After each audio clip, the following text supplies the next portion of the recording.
So it's May 2nd, 2019 at 9:26 a.m.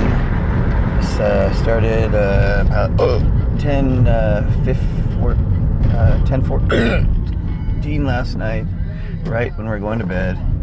And it stopped at 4:25 a.m., so I got no sleep. And then started picking up around 9 a.m. again, and so I'm on my way to Dr.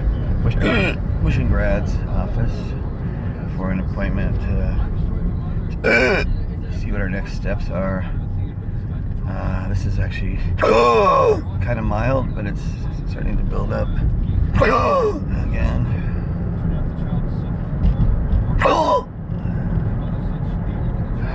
So tired.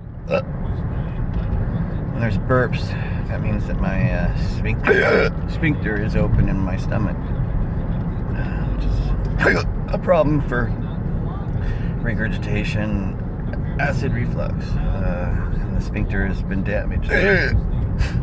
Both my rectum and my stomach sphincter, when I came out of that surgery, they were both